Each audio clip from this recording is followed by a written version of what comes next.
Times like this, waiting for a market capitulation is like waiting for an opportunity to push your restart button and get life moving again. It's a good idea, but towards whom or what? And for what purpose? And with what backstops or guarantees? This is The Practicing Christian, and this week our report is, we're all going to die. A favorite phrase of one of my daughters-in-law when crises, major or minor, arose came to mind as the week plunged us all into despair over viruses acquired and money lost. Of course, we can always shift from CNBC to the classic Masters channel, and things are quite different there. So, is this a question of how we choose to look at versus how we actually perceive the surrounding world? For in fact, if I'd not listened to any noxious whining or read any frightening news for the last few weeks, but only listened to the music, I'd be a happy camper.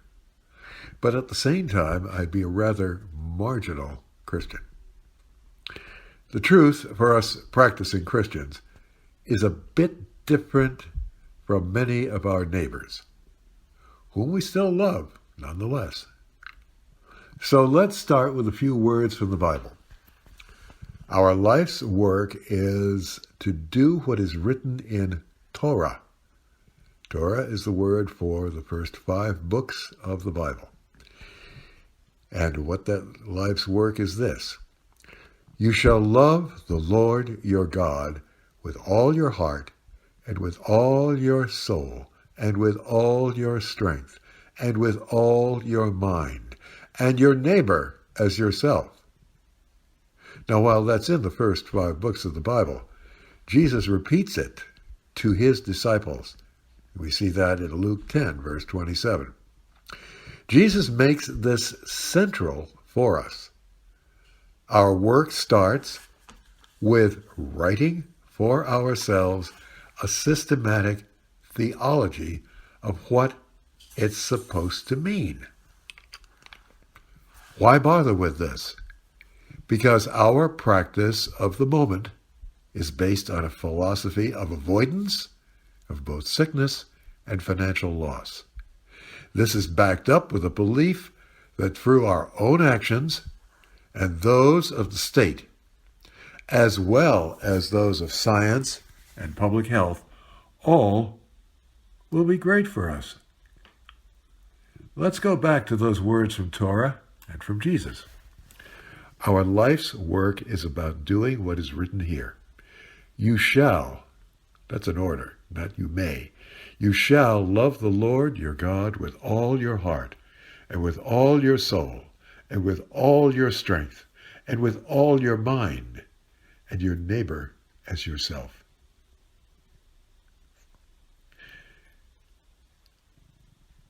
And about directing this effort into living this out clearly and effectively. Moses and Jesus conclude this verse with, and your neighbors and yourself. This deters us from getting any ego-tripping ideas that Torah was written and grace was given just for our personal good. It reminds us to have empathy for others, to forsake our indifference, and not think, who cares about all those heathen scum? This means that the telos, it's a Greek word meaning purpose, telos of what we do is directed outside of ourselves, not towards us, but to our fellow Christians and friends and neighbors, no matter how much we may normally be uninvolved with them. Julian the Apostate was a Christian for more than half his life, but he rejected the faith when he became emperor. He was the last pagan emperor of Rome. He retained the existing ideas of church and court, but he emptied them of their Christian content. He filled them with the ideas of Neoplatonic Hellenism. That roughly means that all things come from a supreme being, and Greek ideas on this were the best ideas of all. As a politician, he feared that Christians were looking to other sources than him for their security and protection. This means that he was losing power, patronage, and privilege. He substituted theurgy, which means white magic, to sundry gods that you pick out to make things go your way. He substituted theurgy for Christian rites. Generally, a skilled commander, he made a poor decision in a campaign in what is now Iran, and he died from battle wounds. His dying words, probably falsely reported, they were said to be, "You have won, Galilean."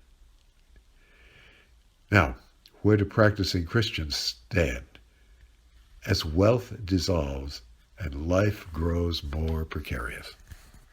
An old hymn reads, "Leaning on the everlasting arms, we would hope." We are tempted to lean on the federal purse to redeem our financial indulgence.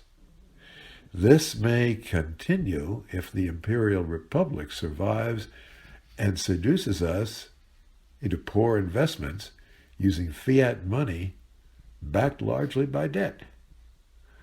We may also be tempted to buy the flavor of the month. Let's not forget some of these flavors of the past months. Enron, Kodak, Blockbuster, Montgomery Ward, Pan Am, Borders, and Lehman Brothers. And remember, J.C. Penney and MySpace are still out there, but hanging by a thread. If our investments are both diversified and personal, such as a good home in which a Christian family can grow, not an 8,000 square foot ski lodge in Vail. ESG investments, making money doing well by doing good. A library of civilization and Christian culture. An art collection that reflects our spiritual center. An active life that lasts until we're 90 plus. That means not just TV and fried pork rinds. Good friends, good nourishment, good worship, and a good night's sleep. These each require a plan, a focus, and an investment, if not money, then time. They also require the ability to say no thank you to jobs that leave us with no prime time with those we claim to love. This is why we need a theology and a plan. That quote itself that I started with, "We're all going to die," may have originated with the low-life poet Charles Bukowski. Even he immediately followed up with the words, "That alone should make us love each other," but it doesn't. We are all going to die. Of course we are. That's why we need to be clear on our systematic theology. For whom are we dying? And then how? And then we write the plan which we put into effect, modifying it as needed. We use prayer and a Christian support system to keep us faithful to it. Having trained ourselves into a life lived towards God, we go on to the next stage in our journey towards his resurrection kingdom. Well, there you are. Now, go find a few other guys who are roughly in sync with this and get some pointers on how they got there themselves. Be ready to help others get into this. In the same way, let your light shine before others so that they may see your good works and glorify God, your Father, who is in heaven. Matthew 5:16. And come to join him in his kingdom. Serve then, be the king's right arm. Now I added on to this after the end of it some words from the theologian Thomas Merton. You don't need to know precisely what is happening or exactly what is all where it is all going.